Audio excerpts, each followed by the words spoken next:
നമസ്കാരം. ഒരു ഡോക്ടർക്ക് സ്റ്റെതസ്കോപ്പ് പോലെയാണ് ദൈവജ്ഞന് അഥവാ ജ്യോതിശാസ്ത്രജ്ഞന് കവിടി. കവിടിയെ വരാടി എന്നും പറയും.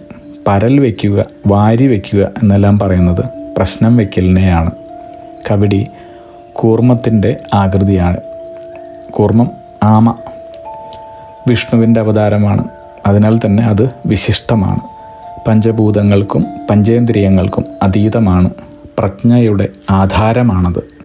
അനുഭവ സമ്പത്തുള്ള ജ്യോതിശാസ്ത്രം പഠിച്ച നല്ലൊരു ജ്യോതിഷിക്ക് ഒരാളുടെ ജീവിതയാത്ര, ആയുസ് അതായത് ജീവിതകാല ദൈർഘ്യം, ജീവിതത്തിൻ്റെ ഗമനം, ആഗമനം, വിഷമം, ബന്ധനം, പ്രാരാബ്ധം, ശിരസിലെഴുത്ത്, വിധി എന്നിവയെല്ലാം ഗണിക്കാൻ സാധിക്കുന്നു. ജീവിതത്തിൻ്റെ ആകെ തുകയെ തൂക്കി നോക്കി നിർണയം ചെയ്യാനായി ദൈവികത്താൽ കിട്ടിയ സാധനമാണ് കവിടി അഥവാ വരാടിക എന്ന് പറയുന്നു.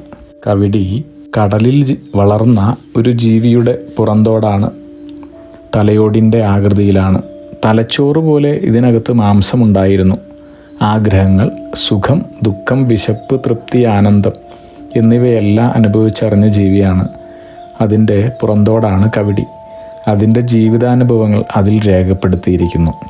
ജീവിതത്തിന് ശേഷം കിഞ്ചിൽ ശേഷം ഭവിഷ്യതി എന്ന് പറയുന്നതിനാൽ ദൈവജ്ഞൻ്റെ തലോടൽ അനുഭവിക്കുന്ന സുഖത്തിൽ മനുഷ്യരുടെ ജീവിത നിർണയം ചെയ്യുന്നു എന്നാണ് ശാസ്ത്രം.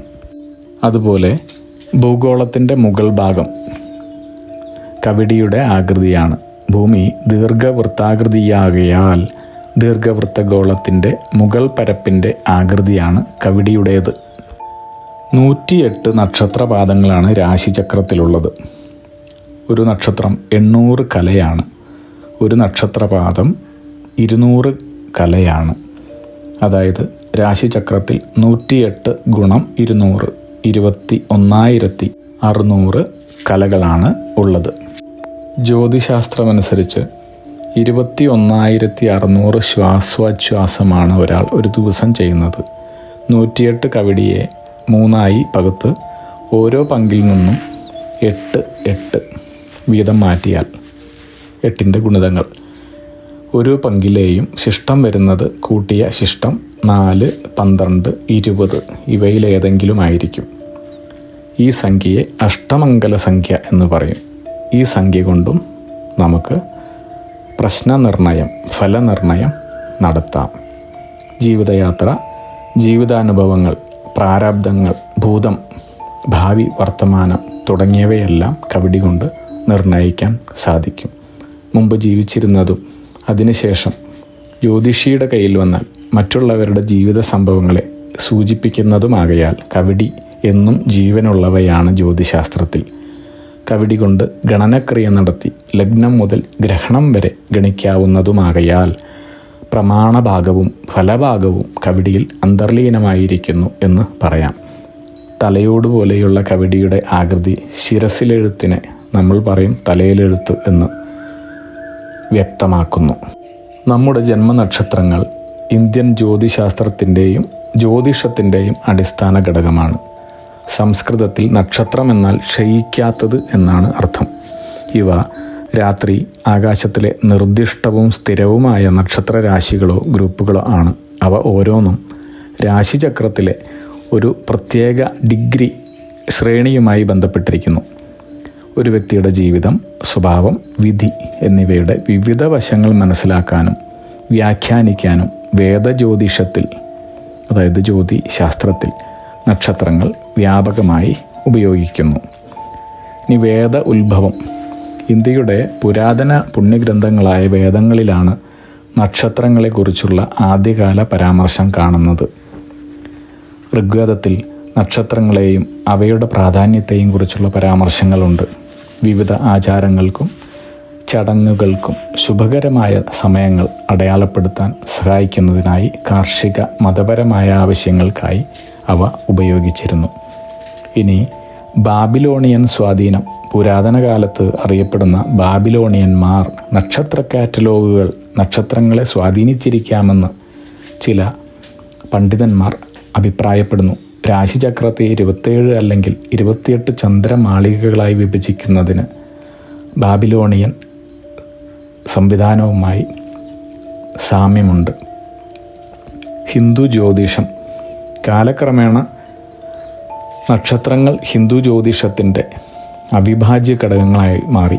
ഒരു വ്യക്തിയുടെ ജീവിതത്തെയും വിധിയെയും കുറിച്ച് കൂടുതൽ കൃത്യവും വിശദവുമായ ഉൾക്കാഴ്ചകൾ നൽകുന്നതിനായി അവ ജാതക ചാർട്ടുകളിൽ ഉൾപ്പെടുത്തിയിട്ടുണ്ട്. ഇനി പുരാണ പ്രാധാന്യം.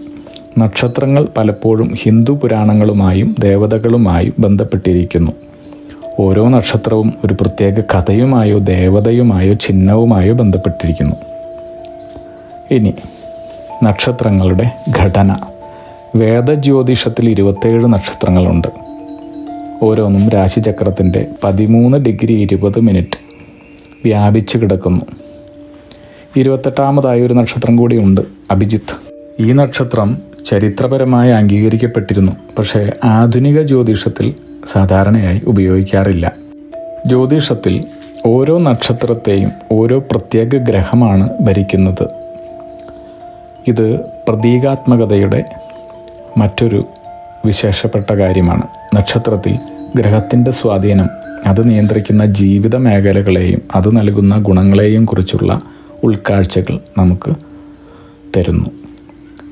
ഇനി നക്ഷത്രങ്ങൾ അവയിൽ ജനിച്ച വ്യക്തികൾക്ക് ഉണ്ടായിരിക്കാവുന്ന പ്രത്യേക ഗുണങ്ങൾ, സ്വഭാവ സവിശേഷതകൾ എന്നിവയുമായി ബന്ധപ്പെട്ടിരിക്കുന്നു എന്ന് പറയാം.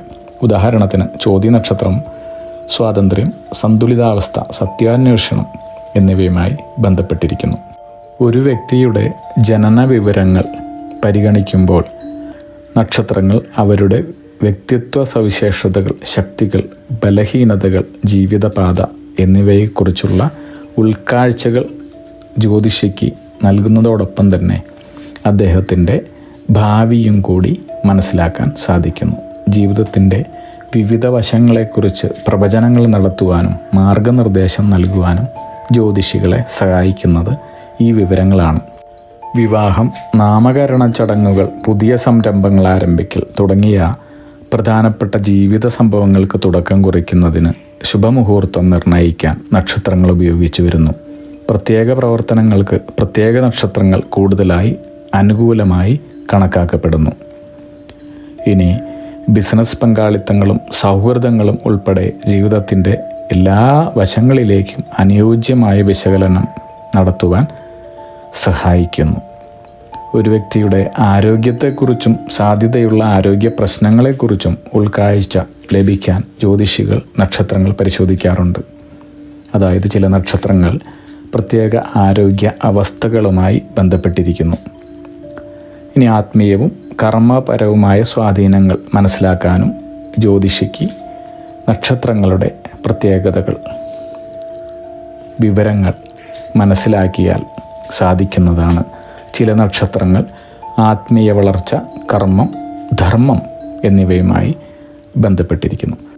വേദജ്യോതിഷത്തിൽ ജീവിത സംഭവങ്ങളെ മനസ്സിലാക്കുന്നതിനും പ്രവചിക്കുന്നതിനുമുള്ള സമഗ്രമായ സമീപനത്തിൻ്റെ അവിഭാജ്യ ഘടകമാണ് നക്ഷത്രങ്ങൾ. ജ്യോതിഷ വ്യാഖ്യാനങ്ങൾക്ക് അഥവാ ജ്യോതിഷ പ്രവചനങ്ങൾക്ക് ആഴവും സൂക്ഷ്മതയും ചേർക്കാനും ജീവിതത്തെയും വിധിയെയും കുറിച്ച് ഉൾക്കാഴ്ച തേടുന്ന വ്യക്തികൾക്ക് കൂടുതൽ കൃത്യമായ മാർഗനിർദ്ദേശം നൽകാൻ ജ്യോതിഷികളെ സഹായിക്കുവാനും സാധിക്കുന്നു. നിങ്ങളുടെ ജന്മനക്ഷത്രം നിങ്ങളുടെ സ്വഭാവത്തിന് ഗണ്യമായ സംഭാവന നൽകുന്നു. എന്നാൽ വളരെ സങ്കീർണമായ ബൃഹത്തായ ജ്യോതിഷത്തിൻ്റെ ഒരു വശം മാത്രമാണ്.